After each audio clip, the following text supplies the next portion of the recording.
দলের নিয়ন্ত্রণ কার হাতে? পরিষ্কার দলের নিয়ন্ত্রণ মমতা বন্দ্যোপাধ্যায়ের হাতে নেই, দলের নিয়ন্ত্রণ অভিষেক বন্দ্যোপাধ্যায়ের হাতে নেই, এবং দলের যে বিদ্রোহীদের প্রভাব আছে এবং বিদ্রোহীরা যে একটা আলাদা গোষ্ঠী হিসাবে রাজ্যের বিধানসভায় থাকতে পারে সেই সম্ভাবনা প্রবল হয়েছে।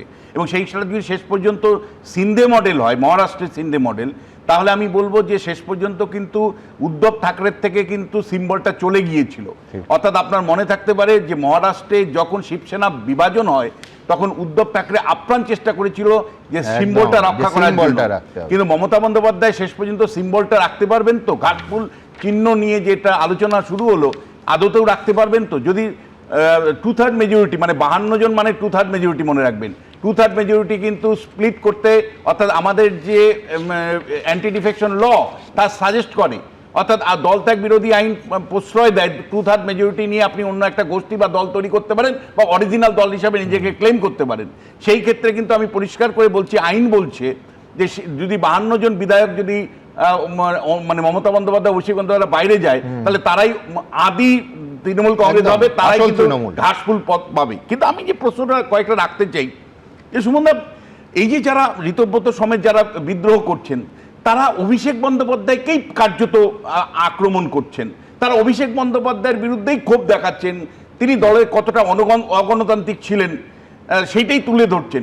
কিন্তু আমার প্রশ্ন ঋতব্রতদেরকে যে মমতা বন্দ্যোপাধ্যায় যে তার উত্তরসূরি হিসাবে অভিষেক বন্দ্যোপাধ্যায়কে এনেছিলেন সেটা আমরা সবাই জানি, আপনারাও জানতেন, আপনারাই তো দিনের পর দিন বলেছেন মমতা বন্দ্যোপাধ্যায়ের নেতৃত্বে অভিষেক বন্দ্যোপাধ্যায় সেনাপতিত্বে।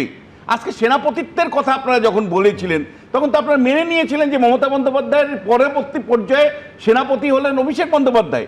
আজকে হঠাৎ করে অভিষেক বন্দ্যোপাধ্যায়ের দিকে তীর দিয়ে আপনারা মমতা বন্দ্যোপাধ্যায়কে নেত্রী হিসেবে মানছেন। আসলে মমতা বন্দ্যোপাধ্যায়ের পুরো প্রশ্রয় আশ্রয়ে অভিষেক বন্দ্যোপাধ্যায়ের উত্থান ঘটেছে এবং শুভেন্দু অধিকারী বা মুকুল রায়ের প্রস্থান হয়েছে। ফলে আপনারা সবাই জানতেন মমতা বন্দ্যোপাধ্যায়ের জন্য পুরোপুরি দায়ী। আজকে হঠাৎ করে আপনারা অভিষেক বন্দ্যোপাধ্যায়কে টার্গেট করে মমতা বন্দ্যোপাধ্যায়কে ভালো সাজাচ্ছেন, এটা কিন্তু দ্বিচারিতা ছাড়া কিছু নয়।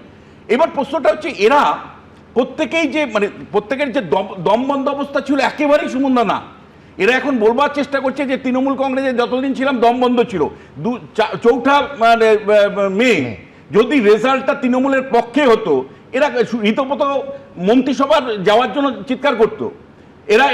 এরা কিন্তু তৃণমূল কংগ্রেস এরা একটা মন্ত্রী হওয়ার জন্য তখন লবিবাজি করত। আজকে ঋতব্রত বন্দ্যোপাধ্যায় থেকে শুরু করে যে সমস্ত সন্দীপন শাহ এরা যারা বিদ্রোহ বলছেন, আপনারা তো নির্বাচনের সময় একবার বলেননি, আপনারা যখন হেরে গেছেন তখন বলছেন। এইবার আপনাকে বলছি যে আমি একদম স্টাডি করে দেখেছি যে এরা যে ভিন্ন স্বর দিচ্ছে তার একটা 3-4টে মেজর কারণ আছে। একটা কারণ হলো এটার জন্য মমতা বন্দ্যোপাধ্যায় দায়ী যে বিপুল পরিমাণে সম্পত্তি এরা করেছে। এই যে সম্পত্তি করেছে লাগাম ছাড়া সম্পত্তি, এই সম্পত্তি বাঁচানোর জন্য কিন্তু এরা এখন আমরা তৃণমূল করি না, আর যাই করি আমরা তো এমনি আমরা তৃণমূল করি না। ফলে সম্পত্তি বাঁচানোটা এবং এই সম্পত্তিটা তৈরি করার পেছনে কিন্তু মমতা বন্দ্যোপাধ্যায় উৎসাহিত করেছে এদেরকে। আমি দিনের পর দিন স্টুডিওতে বলেছি যে অ্যান্টি করাপশন অ্যাক্ট বা অ্যান্টি করাপশন বডিগুলোকে তিনি শক্তিশালী করেন না কেন, তার দলের নেতা নেত্রীদের যারা দুর্নীতি করছে তাদেরকে ধরেন না কেন? মমতা বন্দ্যোপাধ্যায়ের আশ্রয় প্রশ্রয়, অভিষেক বন্দ্যোপাধ্যায় আশ্রয় প্রশ্রয় এরা বিপুল সম্পত্তি করেছে, সেই সম্পত্তি বাঁচানোর জন্য আজকে দলকেই ওরা ছুরি মারছে, এটা এক। দ্বিতীয় সেটা হলো যে সমস্ত সেলিব্রিটিগুলো এসেছিল সেগুলো কার্যত বলা যায় ওদের আশ্রয় প্রশ্রয়ে কাজ পেত, সুযোগ সুবিধে পেত, মানে মানে চালটা কলাটা আদায় করতো।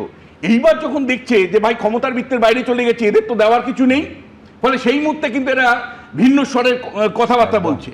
থার্ড যে পার্টিটা আছে সেটা কিন্তু আমি বলবো যে কেউ অধিকারী পরিবারের সাথে সম্পর্ক ছিল অতীতে, ফলে ভাই সম্পর্কটাকে যদি একটু রিনিউ করে নিতে পারি, তার মধ্য দিয়ে যদি আবার বিজেপিতে ঢুকে যেতে পারি তাহলে তো আমি পাওয়ারের মধ্যেই থেকে যাব। ফলে পুরনো যে অধিকারী পরিবারের সম্পর্ক বা মানে শুভেন্দু অধিকারী যখন যুবনেতা ছিলেন সেই সময়ের যে সম্পর্ক অনেকের আছে, আমি নাম ধরে কাউকে বিব্রত করতে চাই না, সেই সম্পর্কটাকে তলে তলে একটুখানি রিনিউ করে যদি পারি তাহলে আমি যদি ক্ষমতার বৃত্তে থেকে যেতে পারি, সেই একটা কারণ। কিন্তু এখানে আমি জাস্ট বিজেপির উদ্দেশ্যে একটা প্রশ্ন রাখি, বিজেপি রাজনৈতিক অবস্থানের সাথে সিপিএম বা অন্য দলের তফাৎ।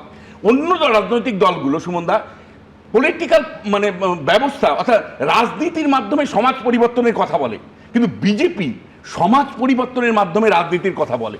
ফলে বিজেপি যে অখণ্ড সমাজ পরিবর্তনের কথা বলে, সেখানে যদি এই রাজনীতিবিদরা যারা উচ্চাকাঙ্ক্ষী, যারা নীতিনৈতিকতার ধারে না, এবং যাদের বিরুদ্ধে একাধিক এবং একটা শ্রেণী, এই যে আমি বলছি ঋতব্রত থেকে শুরু করে একাধিক লোকের বিরুদ্ধে সরাসরি একাধিক মামলা আছে, তাদের নারী মানে মহিলা কোটির মামলা আছে।